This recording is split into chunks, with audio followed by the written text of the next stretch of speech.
गंगा में एक बार भी स्नान कर लो ना, गंगा में स्नान करने के बाद अपना मन निर्मल हो जाता है, वो मोक्षदायिनी है। एक बार एक गांव था, एक गांव में एक पंडित जी रहते थे और एक बहुत बड़े धनवान धनाढ्य सेठ थे। सेठ यानी पैसे वाले, जो पैसे वाले होते थे उन्हें आज ज्यादातर मुखिया जी या सेठ जी ऐसे कह देते थे लोग। सो महाराज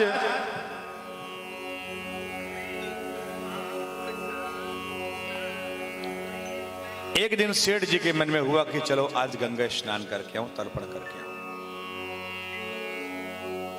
सेठ जी का पुत्र भी साथ साथ गए, यंग थे।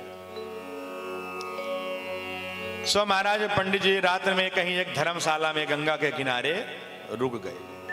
देखो गंगा की महिमा देखो। जब रुक गए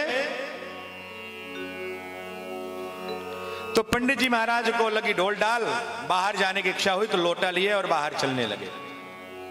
तो वहां देखा संध्या काल का समय था, कुछ रात्रि हल्की हो चुकी थी, तो भूत प्रेत अपनी बैंड बारात लेकर के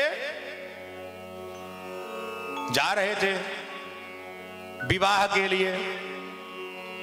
तो बोले भैया, पंडित जी तो पहले डर गए, लेकिन वेद मंत्रों को उच्चारण करने लगे तो निर्भय हो गए। पंडित जी ने कहा भाई कौन हो तुम? बोले मैं भूत हूं। तू कहां जा रहे हो? बोले अपनी बिटिया का विवाह करने जा रहा हूं। बोले भूतों भी शादी होती है? बोले हाँ। तो बोले दूल्हा कहां है? बोले दूल्हा एक सेठ आया है, उसका बेटा है, और कल प्रातः काल वो गंगा नहाने जाएगा और उसकी मृत्यु होगी, और जैसे उसकी मृत्यु होगी मैं अपनी बिटिया का विवाह उसके साथ अपनी एक भूतनी का कर दूंगा। और पंडित जी चकरा गए, हे भगवान हमारे यजमान का, लेकिन डर के मारा पंडित जी बोले ना। अब पंडित जी परेशान, रात भर तो नींद नहीं आई। अब प्रातः काल जब सेठ जी को जगाए, सेठ जी सेठ जी सेठ जी,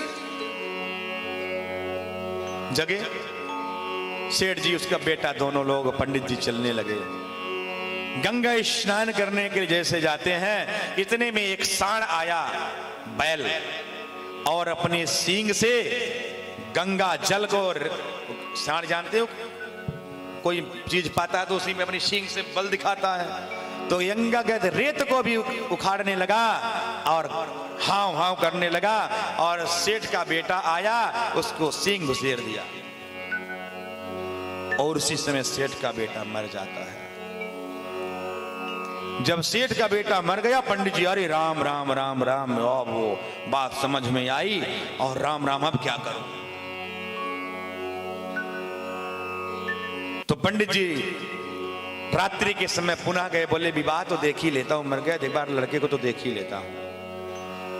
अब जैसे गए, झाड़ियों के बीच में बैठे, पुनः से सब वहां बैठे रो रहे हैं, मेरी लड़की कुमारी रह गई, मेरी लड़की कुमारी रह गई, मेरी लड़की कुमारी रह गई, हे भगवान क्या करूं? पंडित जी ने कहा अब क्या विडंबना हो गई? अरे बोले महाराज मेरी बिटिया का वर जो है ना वो नहीं मिला। बोले क्यों, मर तो गया?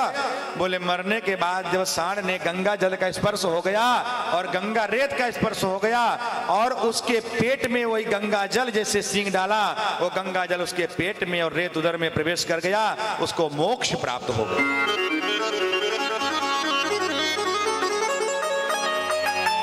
सो वो भूत बने नहीं, अब भूत बना नहीं तो मेरी बिटिया कुमारी रह गई। पंडित जी ने कहा ये भगवान, ये गंगा की महिमा है, एक बार गंगा स्नान करने का ये फल है।